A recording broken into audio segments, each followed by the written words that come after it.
Inilah kondisi umat Islam. Maka umat Islam menjadi makanannya orang-orang kafir dan menjadi makanannya orang-orang munafik.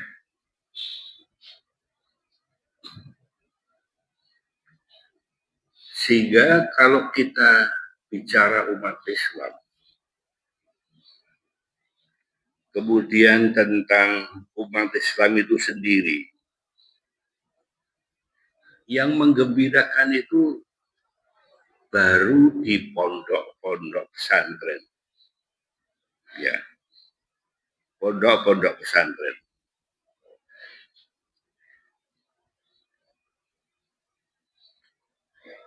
Kita paham sekali bagaimana kondisi masjid itu. Ada yang jamaahnya kira-kira 20, yang ikut pengajian 7 orang.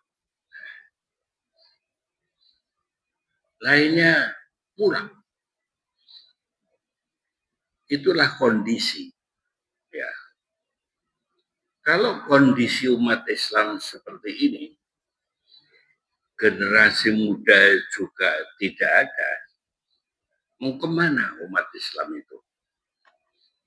Itu yang menjadi pertanyaan.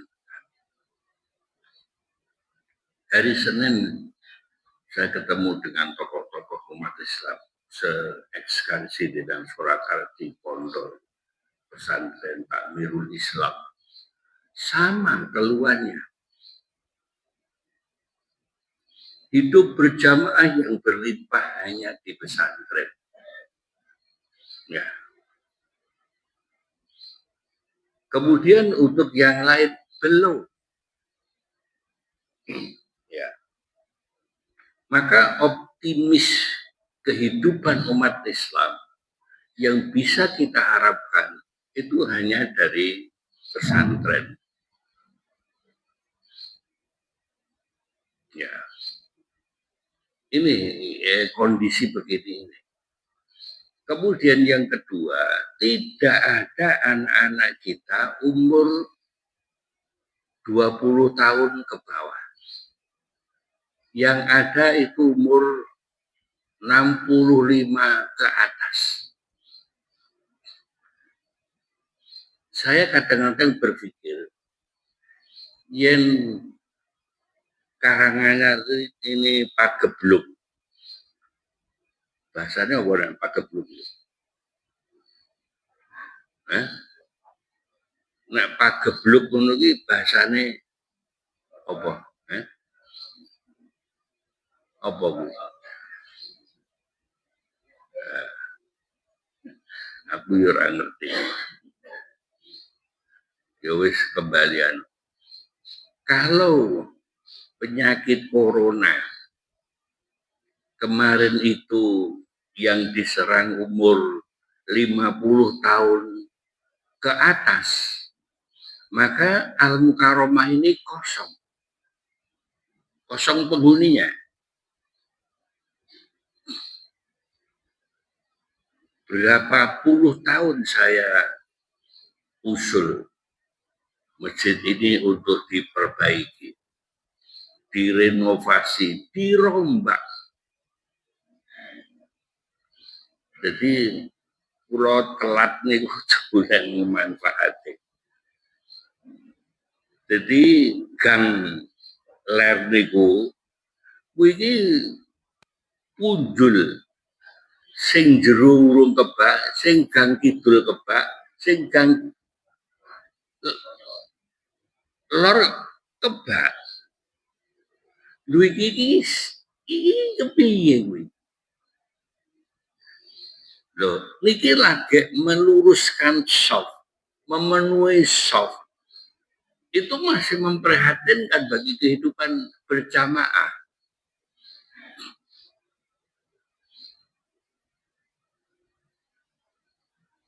Kalau ada pesantren misalnya, setiap hari orang jamaah itu tidak kurang dari sekitar 15.000.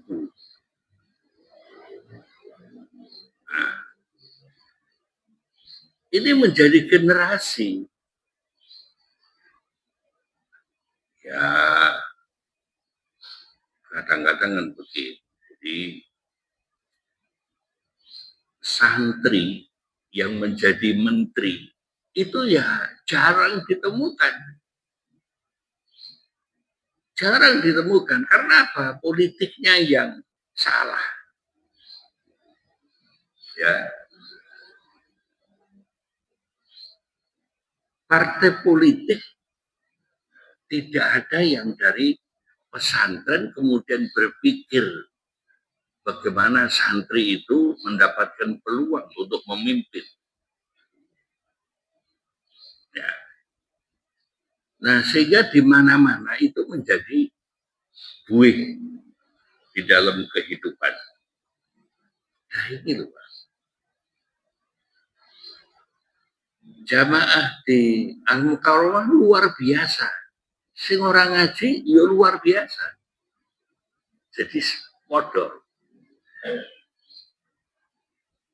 Nah, kalau begini, saya juga ini carane piye kalau kondisi umat semacam ini. Ya, ini bagaimana kondisi yang semacam ini kalau itu terus menerus. Nah, terus menerus. Kok terus menerus?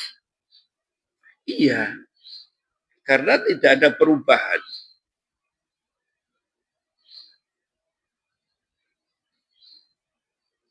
Padahal pada kesempatan yang indah ini, Ibu dan Bapak sekalian, kemudian menghadapi bulan Ramadan,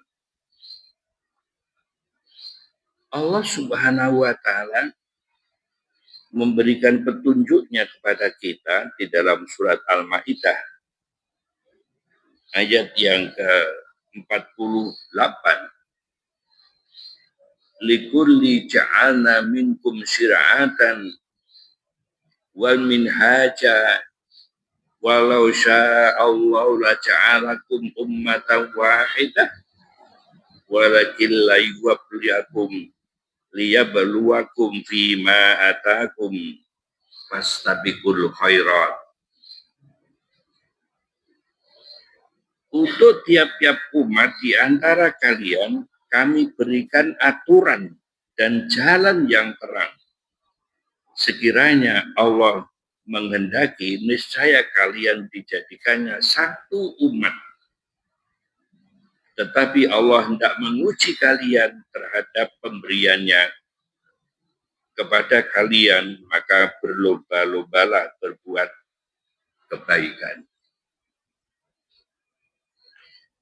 Ada kalimat yang menjadikan taruhan kita. Allah itu kurang opo kalau dalam bahasa Jawa. Memberikan kitabnya Al-Quran. Memberikan pembelajaran. Maka amanah rasulu bima unzila ilaihi min rabbihi wal mu'minun kullun amana billahi wal yaumil akhir. Coba kita perhatikan keimanan yang setiap Jumat, setiap kali apa saja itu perlu peningkatan yang terus-menerus. Sehingga puasa la'allakum tattaqun itu menjadi wujud. Ya. Di masjid ini nanti Ramadan luar biasa yang hadir di dalam jamaah. Tapi hanya sementara, kira-kira malam ke-11 itu sudah maju shopnya. Malam 20 hilang separuh. Malam 21 ya tinggal seperti ini. Nah, kalau kita lihat eh, pelaksanaan ibadah berhari dapat disimpulkan dengan realitas data yang ada. Itu tidak terjadi perubahan. Nah, tidak terjadi perubahan. Allah mengatakan, la ja'alakum ummatan wahidah walakin la yabluwakum fima atakum. Tetapi Allah itu menguji kalian, menguji kita semua. Ya, menguji kita semua.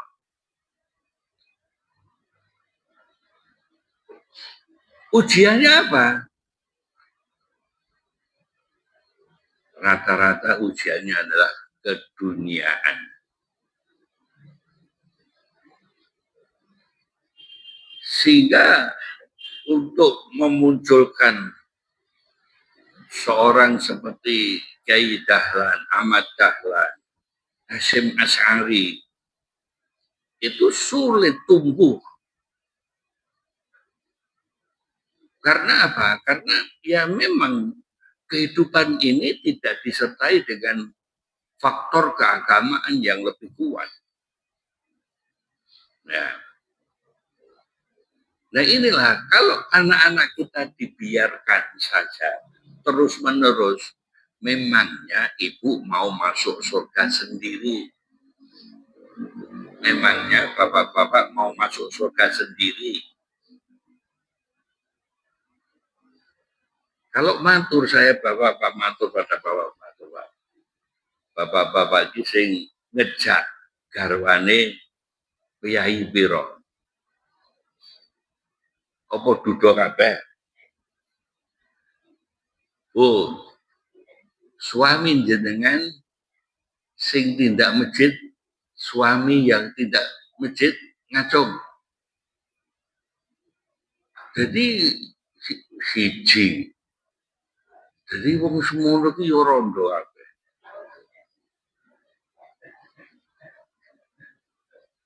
Liyabluwakum fima atakum, untuk menguji kalian itu apa yang diberikan oleh Allah Subhanahu wa taala.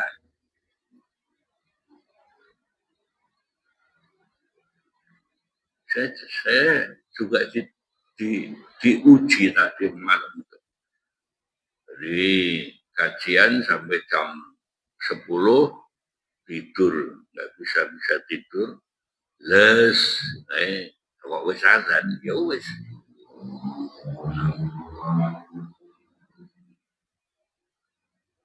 Jadi umpama kula mboten sowan ki ning alesane apa kerinan. Mosok balik kerinan. Lah ora masuk akal nek wah iki kacau. Ya kayak gitu liap luwaku. Dalam surat Al-Mulk ayat kedua, khalaqal mauta wal hayata liyabluwakum ayyukum ahsanu amala.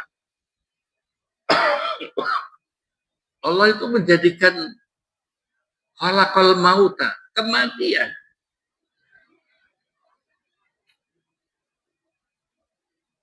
Bapak-bapak ini urip arep mati, apa mati arep urip? Urip arep mati, yakin. Yakin. Apa sebabnya arep mati? Sebabnya urip. Nera urip orang mati. Tetapi ada orang kafir itu yang tidak percaya kepada kematian sesudah mati.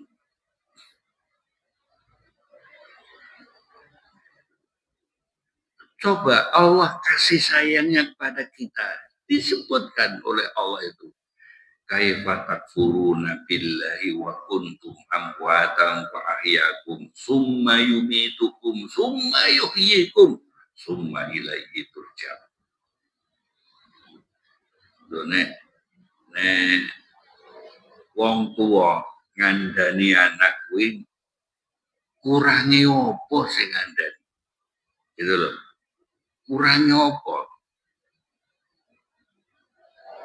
Kalau kita, misalkan bapak-bapak, setiap Jumat pasti ittaqullah. Ya. Nah, perubahan dalam ittaqullah setiap kali Jumat dikatakan itu tidak mempan. Orang mempan ya, Pak? Oh, orang ngepek. Orang ngepek. Saya tuh kadang-kadang berpikir, sing salah ki opo Badarudin, opo materi ini itu. Mau aku mutung, yes, setahun kepungkur mutung, sebabnya sing protes. Protes nulis sih ketenggo skripsi. Ya, wis, ya wis. Wong bagian koyong ngono, ini bagian koyong ini. Jadi kemudian kehidupan terus kehendak Allah.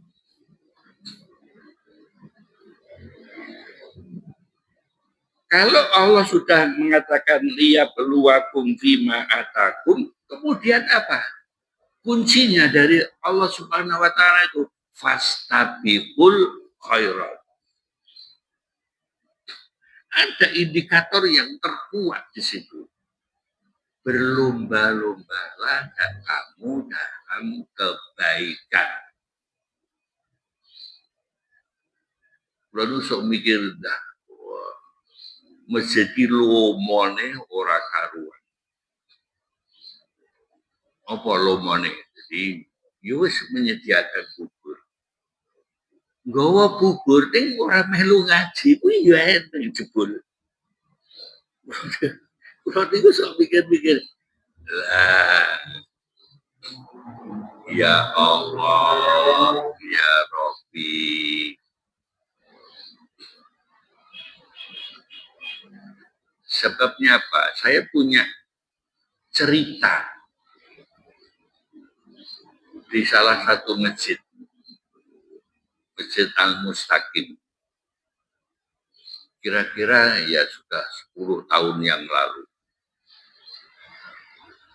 Bagaimana jamaah itu penuh di masjid. Kemudian pengurus itu membuat acara. Setiap subuh itu ada 15 bungkus lele dan seperangkat lalapannya seharga 15.000. Nah, kemudian diundi. Wis 15 diundi. Padahal sing rawuh ki 30. Jadi separuh ora oleh. Terus gitu. Angger Ahad. Lah ana sing nyeletuk. Wis subuhan apa arep golek lele. Golek lele ya subuhan ngono. Akhirnya dirubah itu bubur semuanya diberi kesempatan untuk dahar. Nah, ada perubahan. Ya, ada perubahan. Kalau perubahan ini karena makan, Masya Allah. Opo awake dhewe iki Abdul Butun menjadi kawulane perut sehingga hawa nafsunya. Nah, maka ini apa yang harus kita lakukan? Ya.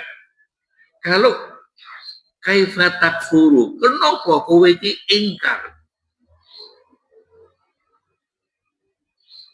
Ya, kenapa kamu kaifa takfuru? Nabilah, kenapa kamu itu kufur kepada Allah?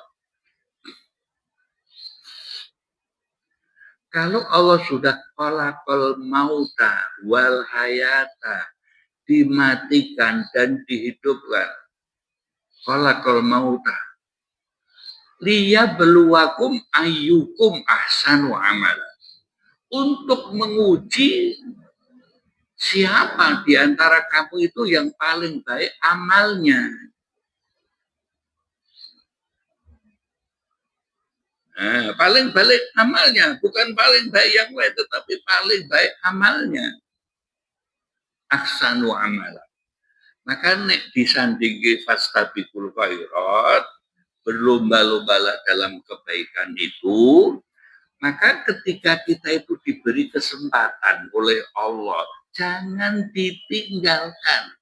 Jangan-jangan kali ini.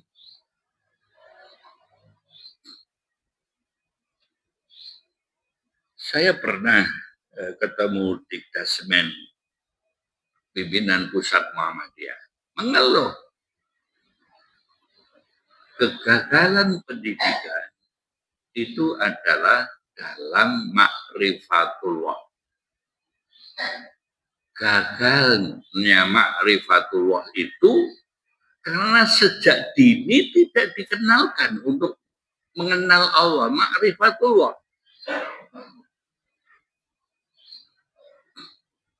Ya.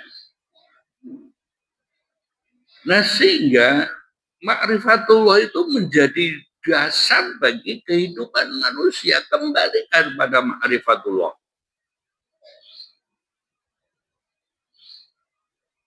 Maka kalau kita belajar ke Sayyidul Istighfar, Allahumma anta rabbi, la ilaha illa anta khalaqtani, wa anna abduka wa anna ala ahdika wa ahdika mastata'tu. A'udzu bika min syarri ma sana'tu. Abu'u laka bi nikmatika alayya wa abu'u li dzanbi faghfirli la yaghfiru dzunuba illa anta. Ibu dan bapak sekalian, dalam surat Al-A'raf ayat yang ke-172, Allah itu sudah menyumpah seorang janin yang umur 120 hari di perut ibu. Alastu birabbikum, hei calon manusia, apakah kamu nanti akan beriman kepadaku? Qalu bala syahidna. Iya Allah, saya bersaksi. Rasul mengatakan, kullu mauludin yuladu alal fitrah. Setiap kelahiran manusia itu, anak itu adalah suci. Fa'abawahu yuhawidanihi au yunasironihi au yumajisanihi. Setiap bayi lahir itu bertauhid. Berla ilaha illallah. Fa'abawahu, ayahnya, orang tuanya yang menjadikan Majusi, Nasrani. Yang menjadikan kekafiran itu adalah orang tuanya. Sehingga kalau anak-anak itu gagal, itu sebenarnya yang banyak dosa adalah bapak dan ibunya. Kalau bayi masih 120 hari, itu sudah mulai berkembang. Ya. Kemudian setelah lahir, apa kebahagiaan kelahiran itu kemudian kita diharapkan berakikah. Ya, berakikah pada hari ke-7. Ada yang bisa, ada yang tidak. Tapi sebenarnya kehadiran bayi itu menjadi dua pertanyaan. Apakah bayi itu diharapkan atau bayi itu tidak diharapkan? Coba kita ikut berpikir. Orang menyelesaikan masalah Ini ikut berpikir. Kalau di Karanganyar ini setiap tahun itu perceraian itu hampir mencapai 1.000 pasang. 1.000 pasang. Nek 1.000 pasang kuwi sing padu wong pira? Wong pira? 2.000. Lah nek maratuane melu padu 6.000. Ayo coba. Kenapa? Yang menjadi persoalannya itu bukan kepada ilahiyah, tetapi pada ekonomi. Ya, ibu-ibu setiap bulan digaji berapa oleh suami? 5 juta? 3 juta? Kamu sih 3 juta? Orang 2 juta meneng wae.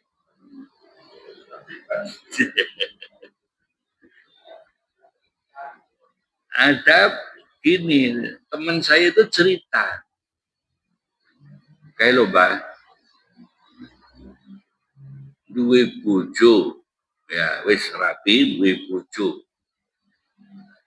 Bojone kuwi digaji 3 yuta, ora cukup. Coba to. 3 yuta ora cukup sing dipangan apa? Coba to. Kenapa?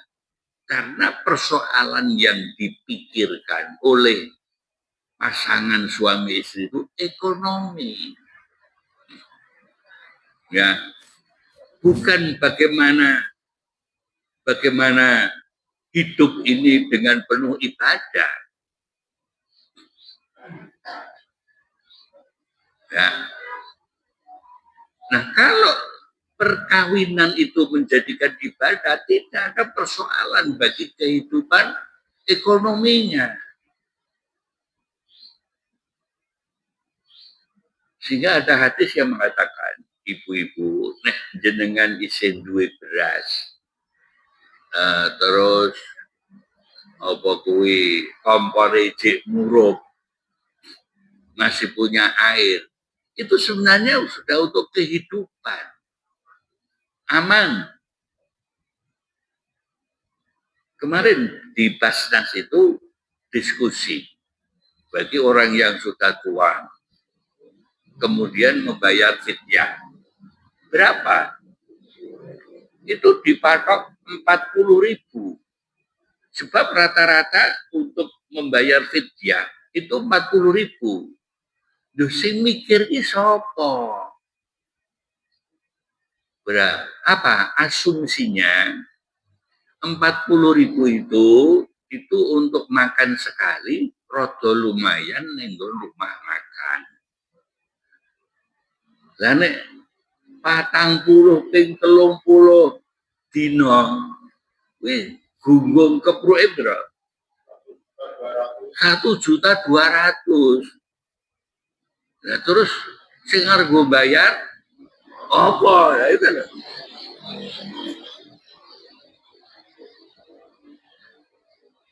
Ada begini, ada seorang yang setiap Kamis itu menyediakan berbuka di luar puasa. Itu ada ustadz yang ya mempelajari taksin. Itu cukup nasi kucing 2, itu udah cukup. Nek nasi kucing 2 piro? 6.000. Nah, nek kuwi 10.000 dirada-rada. Berarti guru 300.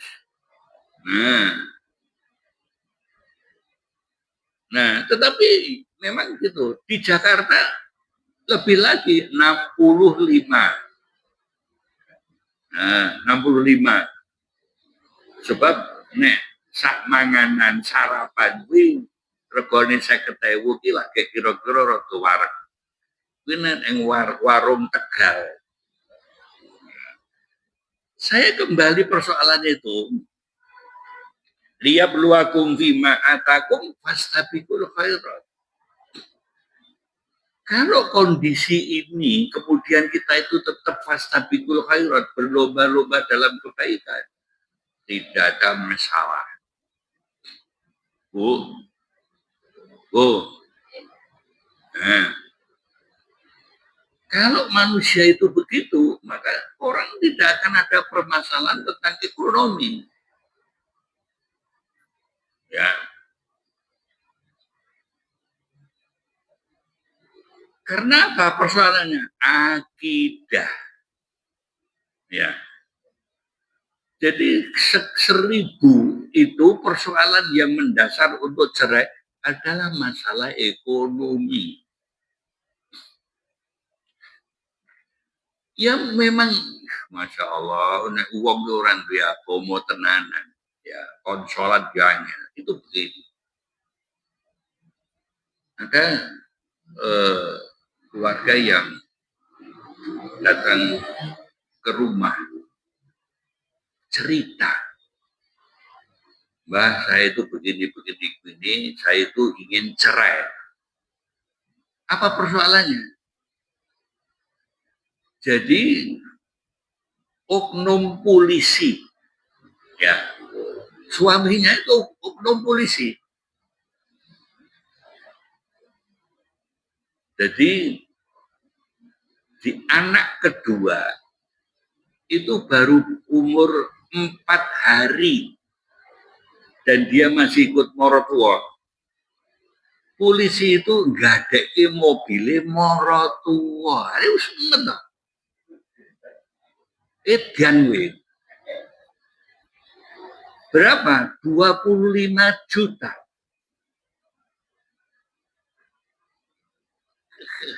Saya itu pripun niki persoalan niku terus carane pripun.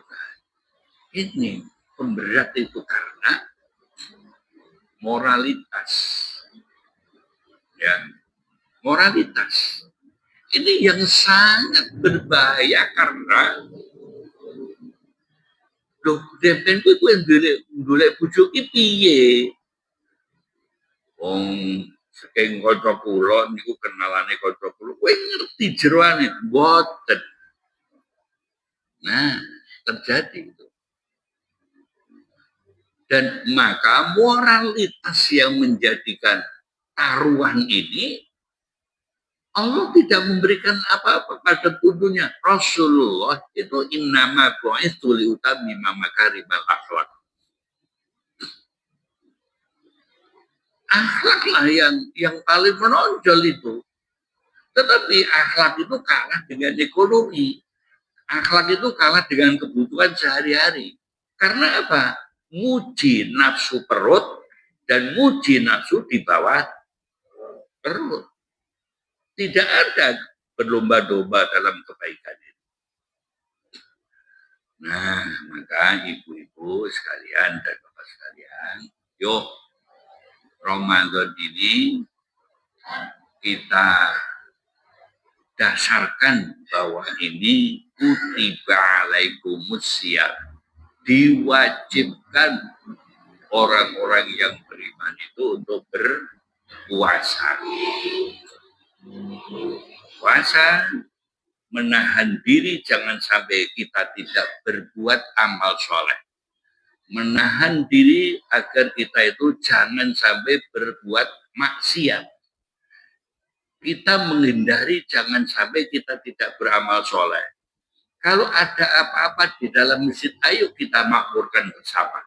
Untuk apa? La'allakum tattaqun. Assalamualaikum warahmatullahi wabarakatuh.